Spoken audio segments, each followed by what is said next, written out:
राखी जी मैं कहना चाहूंगा कि राम गोपाल वर्मा के इतने कंट्रोवर्शियल स्टेटमेंट को सपोर्ट कर रहे हैं, क्या रीजन है, क्यों सपोर्ट कर रहे हैं? देखिए, मैं इसलिए सपोर्ट कर रही हूँ क्योंकि मैं चीख के चिल्ला के थक गई थी कि ये पॉर्न स्टारों को नहीं तवज्जो देनी चाहिए, लेकिन अब हमारे बॉलीवुड के बड़े बड़े सितारे ही उनके साथ काम कर रहे हैं, तो उन्होंने कहीं ना कहीं बॉलीवुड ने उनको अपना लिया है, तो अब हिंदुस्तान को भी सनी लियोनी को अपना लेना चाहिए।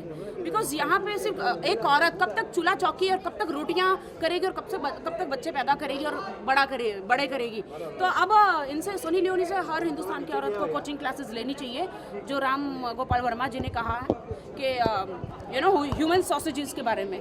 तो आपको भी उनसे सिंपैथी, हमदर्दी है सनी लियोनी का जो पास हिस्ट्री है उसको लेके? नहीं, सिंपैथी क्यों है, उन्होंने अपनी मजबूरी में जो काम किया वो किया। लंदन अमेरिका में तो यही चलता है, और सनी लियोनी को तो मैं सपोर्ट करना चाहूँगी। पहले मैं उनकी फ़ैन नहीं थी, बट अब हो गई हूँ, क्योंकि वो लड़की भी अपना मेहनत करके आई है। अब क्या हमने अलग मेहनत करी, उन्होंने एक अलग मेहनत करी, वो बात अलग है। हम बहुत अलग मेहनत चप्पल घिस के आए मेहनत करके।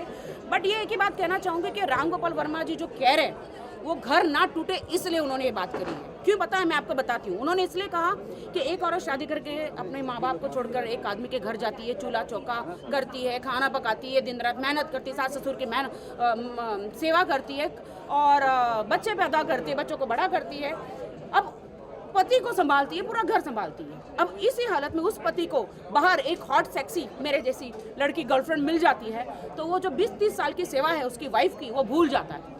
तो कौन ज़्यादा पावरफुल हुआ? बीवी नहीं हुई, तो वो ग्लैमरस लड़की हुई।